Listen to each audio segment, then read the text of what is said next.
बहुत तरीके से वजाहत करने की कोशिश की।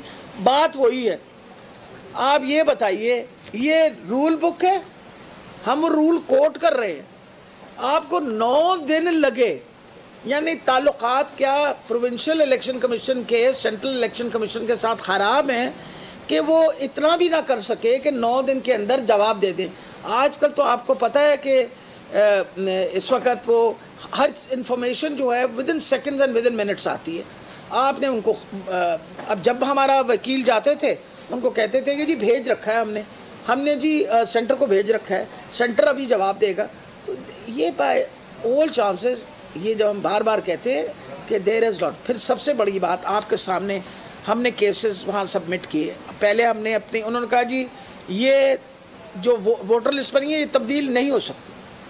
हमने कहा अगर ये बताइए कि जो वोट्स आपने इस वोटर लिस्ट में, हमने आपको नाम दिखाए हैं कि ये वो नाम हैं जिनमें बेसिकली ना उनका पता इधर का है, उसका क्या, वो चैलेंज करेंगे, टेंडर वोट्स होंगी, हर तरीके से एक कन्फ्यूजन मचाई जा रही है।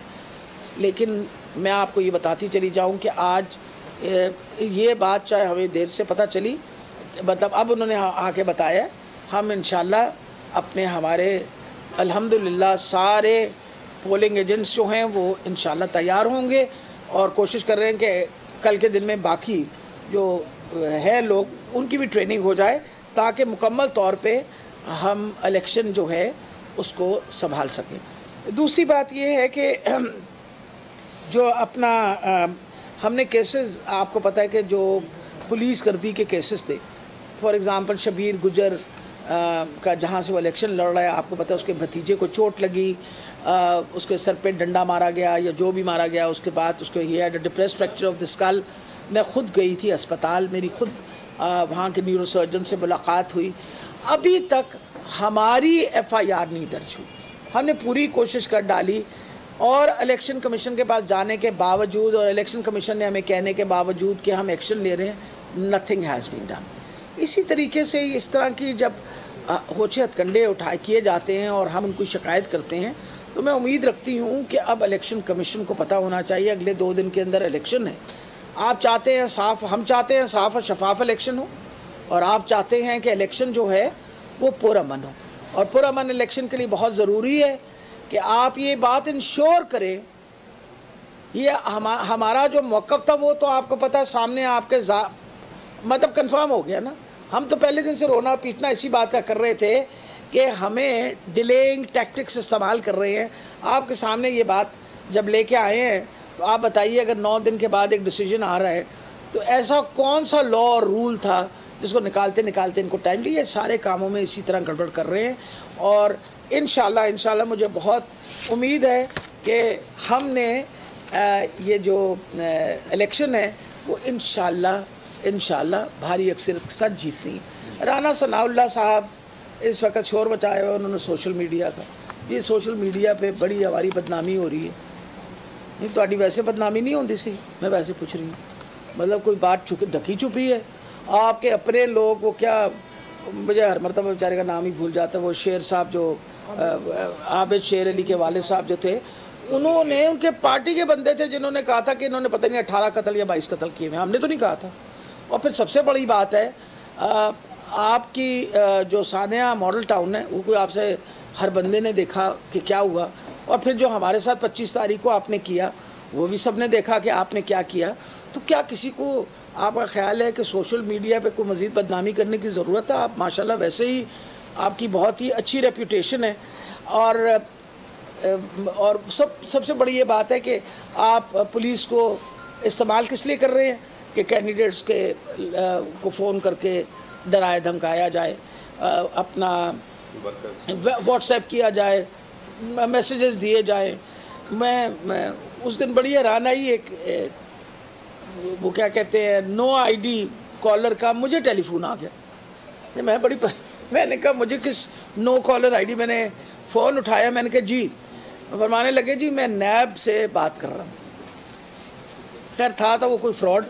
मुझे कहता है कि जी केस जो है ना आपका नैब में आया हुआ है, और मैंने उनको, मैं कहा पुत्र तू आया कर के लेटर भेज दे नैब का जो लेटर है ना वो आप मुझे भेज दीजिए, मैं उसका जवाब दे दूँगी। इस तरह के ये जो होचे हथकंडे होते हैं इनसे ना तो हम घबराते हैं ना डरते हैं, और इंशाल्लाह ये हमने अपना जो इस वक्त तहिया कर लिया है कि हमने इलेक्शन जो है उसको इंश्योर करना है कि साफ शफाफ हो ताकि हम जीतें। और आखिर में मैं ये भी बताती चली जाऊं कि मुझे बहुत उम्मीद है कि सारे अदारे जो हैं वो न्यूट्रल रहेंगे। न्यूट्रल रहना बड़ा ज़रूरी है। अगर आप चाहते हैं कि इलेक्शन साफ शफाफ हो तो मेहरबानी करके आप इसमें कोई भी दखल अंदाजी ना करें और फिर देखें नतीजा क्या आता है। कोई सवाल जी बताइए।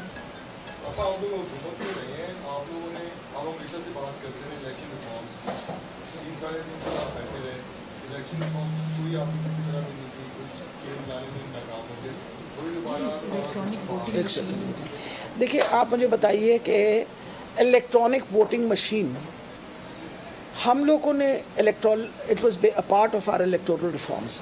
आपको और मुझे सबको पता है डुप्लीकेशन है। लोगों ने 2-2, 3-3 आईडी कार्ड्स बनाए हुए हैं।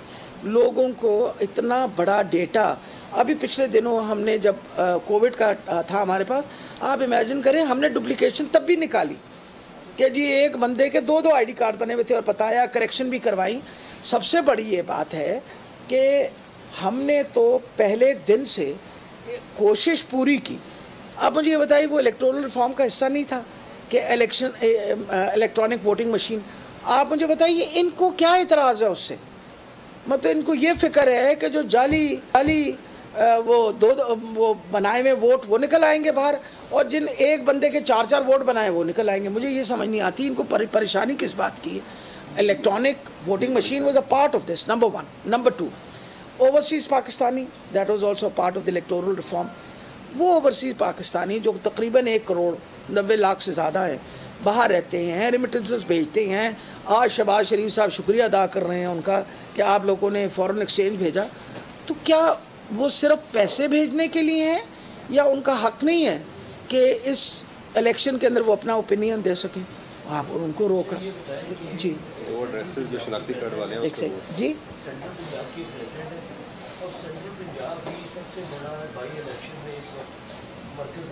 जी पूरा फेयरली सारे तो जीते हैं, कहाँ पर गवर्नमेंट पूरा इन्फ्लुएंस इस्तेमाल कर रही है कि कम अज़ कम मिनिमम सेंट्रल पंजाब की इतनी सीटें जीतने के लिए गवर्नमेंट पूरा अपना इन्फ्लुएंस लगा रही है। देखिए, हुकूमती इन्फ्लुएंस जो है वो तो आपको और मुझे भी पता है एक तरीके से किया जाता है। वो मुझे आके बताएंगे थोड़ी कि हम ये कर रहे हैं। अहम बात क्या है, डेवलपमेंट हो रही है आपके सामने। हमने आपके सामने निशानदेही की, हमने इलेक्शन कमीशन को बताया, तस्वीरें जाके दिखाई, वीडियोस जाके दिखाई, वो बाजी नहीं आती। किसी को नोटिस आप जाए, किसी ने नोटिस नहीं लिया, और इलेक्शन कमीशन को हमने दिया हुआ है।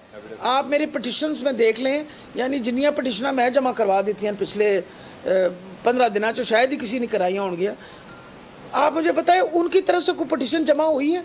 मैं वैसे पूछ रही हूँ, क्या उन्होंने भी कोई पटिशन जमा करवाई है? हलकों में डेवलपमेंट काम हो रहा है। असद खोकर साहब खड़े होके तो दंदना रहे हैं कि काम को वोट दो। वो 3.5 साल में बतौर मिनिस्टर जो तुमने काम करवाए तो लाला जी दे पैसे लेके आए सो, वो हुकूमत के पैसे सन और तहरीक इंसाफ के पैसे सन। तहरीक इंसाफ ने डेवलपमेंट के काम करवाए और अपने मिनिस्टरों को पैसे दिए। अगर तहरीक इंसाफ आम आदमी की मुसीबत के बारे में न सोचता तो क्या सेहत कार्ड आते? मुझे ये बताइए, एहसास कार्ड आते? तहरीक इंसाफ तो गरीब आदमी और डेवलपमेंट की बात ही करता है। तो अगर असद खोखर के हलके के अंदर डेवलपमेंट हुई है तो कोई ये नून लीग ने, पर आते सार इन्होंने पैसे बाकायदा रिलीज़ किए। इलेक्शन अनाउंस होने के बाद डेवलपमेंट के काम आ रहे हैं, ये आपके सामने है। फिर आपके सामने उस दिन वो जो हमारी वो हैं, अब मैं क्या कहूँ उनको, मेरी तो वो जो माशाल्लाह मुंह से कुछ, जैसे कल उन्होंने कभी लिया को तहसील भी बना दिया। वो आपको पता है कि उनकी खबर पाकिस्तान के बारे में इतनी है, अगर कभी कभी आना जाना हो बंदे को तो भूल जाता है ना कौन सी तहसीलें हैं कौन से ज़िले हैं। मुझसे ही पूछ लेती, मैं बता देती कि बेटा लिया ज़िला है। पर एनीवे, वो अब मैं ये बात कर रही हूँ कि आप उसको फुल प्रोटोकॉल के साथ, आप उसके पास सारे सरकारी वसाइल के साथ शी इज़ रोमिंग, और अभी हमें कहते हैं कि जी हम गलत काम करें। भाई जो गलत काम आप कर रहे हो और इलेक्शन कमीशन उसका क्यों नहीं नोटिस ले रही? तो मेरा ख्याल है जो चीज़ें समझनी चाहिए वो ये है कि सबसे अहम बात है कि आज से 27 दिन पहले से मैं पिटिशन जमा करवा रही हूँ, क्योंकि गलतियाँ तो हम नोट कर रहे थे। जिन्होंने वो गलतियाँ करवाई हैं जानबूझ के वोटर लिस्ट में, उन्होंने तो नहीं नोट की और ना उन्होंने को पिटिशन जमा करवाई। जी तो सर ये बताइए कि अगर रिक्वायर्ड रिजल्ट जो पीटीआई समझ रही है और लेना चाहती है इस बार इलेक्शन में, अगर वो नहीं आता तो क्या कोई एहतजाज या कोई धरने की ऑप्शन भी ज़ेरे गौर है? देखिए मेरा ख्याल है बेटा, जहाँ तक ताल्लुक़ है कि पहले तो इलेक्शन का दिन will cross the bridge when we come to it. Important ये चीज़ है कि हमने ये सारा आपको बार बार हम क्यों कहते हैं कि आप हमारी बात सुने आके। वजह यह है कि हम इस बात पे यकीन रखते हैं कि मीडिया एक बहुत अहम रोल प्ले करता है। मैं तो इस बात पे भी यकीन रखती हूँ कि शायद अगर उस दिन आप मीडिया वाले वहाँ ना होते 25 तारीख को, तो शायद सिर्फ मेरी गाड़ी ना तोड़ी जाती, कुछ मेरा सर भी फोड़ा जाता, कुछ थोड़ी बहुत तो बचत हो ही जाती नहीं। क्योंकि आगे जब मैं पहुँची हूँ वहाँ से निकल के, जब उन्होंने डंडे मंडे तोड़े, तो आगे कोई 2.5-3 से और इकट्ठे हुए थे ये पुलिस वाले। लेकिन अहम चीज़ थी कि मीडिया भी बहुत सारा इकट्ठा हो गया।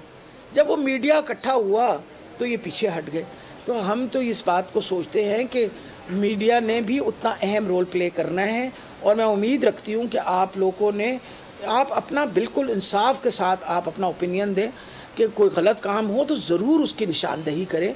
वजह यह है कि ये पाकिस्तान की सालमियत की जंग हो रही है। हम नहीं चाहते कि ये जो बैरूनी ताकतें जो हैं हमारे मुल्क के अंदर इंटरफेयर करें। पाकिस्तान तहरीक इंसाफ पंजाब की सदर डॉक्टर यास्मीन नाशिर इस वक्त न्यूज़ कॉन्फ्रेंस कर रही हैं।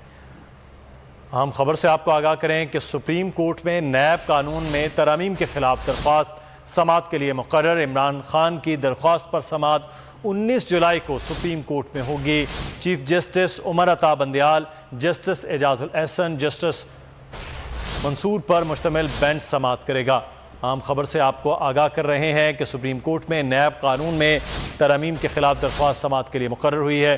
तैयब बलोच हमारे नुमाइंदे इस वक्त हमारे साथ मौजूद हैं। जी तैयब, आगाह कीजिएगा इस मुतालिक क्या तफसीलात हैं?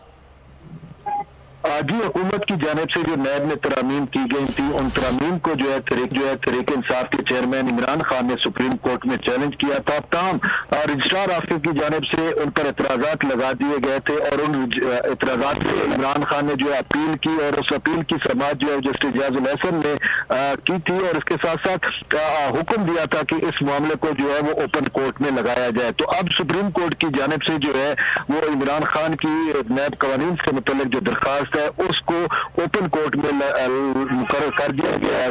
चीफ जस्टिस उमर अता बंदियाल की सरबराही में 3 रुकनी बेंच जो है वो तश्कील दे दिया गया है, जो 19 जुलाई को बाज़ाब्ता तौर के ऊपर इस दरख्वास्त के ऊपर समाअत करेगा। जी बहुत शुक्रिया तैयब बलोच हमें तफसीलात से आगाह करने के लिए। एक बार फिर आपको बराह रास्त लिए चलते हैं डॉक्टर यास्मीन नाशिर की गुफ्तगू में। किसी बंदे नाल गल करो तो वो अगे कहंदा जी तुसी ये दसो इन्होंने साढ़े नाल कीता कि मैंने कहा जी मैं तो ना डांटो, मैं तो तुहाडे नाल कुछ नहीं कीता। पर what I am trying to say कि लोग इतने ज़्यादा फ्रस्ट्रेट हो गए हैं महंगाई की वजह से, और यकीनन देखिए महंगाई होने की वजह से हर बंदा ख़ास तौर पे वो जो गुर्बत की सतह से नीचे रहते सबसे पहले इफेक्ट होंगे। जब कोविड आया था और मैं खान साहब से कहती थी बंद कर दीजिए, तो बेचारे मुझे यही कहा करते थे कि डॉक्टर साहिबा अगर मैं बंद कर दूंगा तो ये 40% लोग जो दिहाड़ीदार हैं, जो गुर्बत की सतह से भूखे मर जाएंगे। तो अब लोग भूखे मर रहे, और अब पता नहीं बिलावल किधर है, आजकल पता नहीं किधर है। मैं वैसे पूछूं किधर है, मुझे नहीं पता कहाँ है, बस मेरा बड़ा दिल करता है कि बेटा कहाँ रह गए हो, आओ ना वो महंगाई मार्च तो आके करो, क्या हो गया तुम्हें? या शायद सिंध के अंदर इस वक्त भूख का कोई प्रॉब्लम नहीं है, असल में पानी सब कुछ बहा के ले गया, तो शायद वहाँ भूख का कोई मसला नहीं है। एक तरफ पुलिस जो है वो मुकम्मल तौर पे आपके सामने पार्टी बनी हुई है, इलेक्शन कमीशन आपकी बात नहीं मान रहे, तो किस तरह फिर ये आप टारगेट? नहीं, मुझे उम्मीद है कि पुलिस वाले बिल्कुल पार्टी नहीं बने हुए। मेरी कल भी आईजी साहब से बात हुई है, और आईजी साहब ने मुझे पूरी तसल्ली दी है कि आप बिल्कुल फिक्र ना करें, पुलिस बिल्कुल न्यूट्रल रहेगी।